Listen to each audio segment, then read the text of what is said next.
We have on the phone with us the chairman and CEO of Crossroads, Don Simmonds. And we all know he's been a hockey coach for many years. He has dedicated the teen version of our book, Not Suicide, Helping You and Your Friends to Live, given free to students all over, to his own hockey player, Dylan, who took his life last year. Don's in Dryden, Ontario, where 38 First Nations hockey teams have gathered for a tournament. Don, tell us what's going on. Well, as you say, we're in Dryden, Ontario. It's about 1,750 kilometers from Toronto, so we're up here, that's for sure. And it's very exciting up here because of the there's about 600 young people from 38 different teams, and they've traveled together to Dryden from their own communities, some of which are only communities that can be accessed through air, for example. So this is very, very exciting for these young people and for the town of Dryden as they host. Now, Don, what is the plan of ministry that you have up there?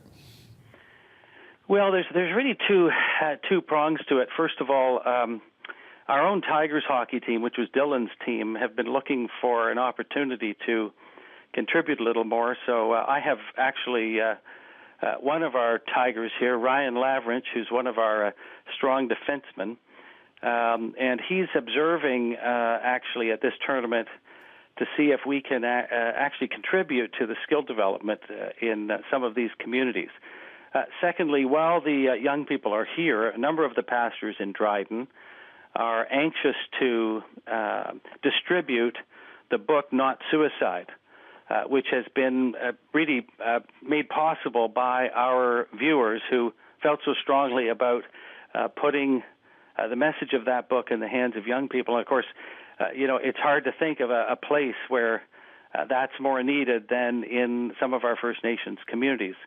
A lot of the coaches understand that, and so we're up here really more to reinforce the desire of some of the local pastors and caregivers to try and have that book used in a very meaningful way in the lives of these young people. Don, we're encouraging our supporters to get the book and to make it available in their community. Can you just give us a glimpse of last Sunday morning when your hockey team came to your house with Dylan's dad?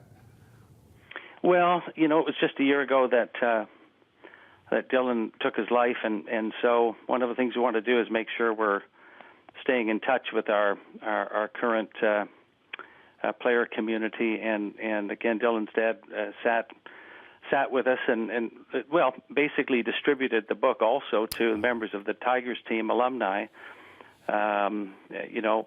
more or less passionately making sure that the message of hope isn't lost on any of our own players in our own community, which would be, part of our Tigers hockey community. So Dylan's dad was very, anxious in a sense to make sure that he himself had made that connection also.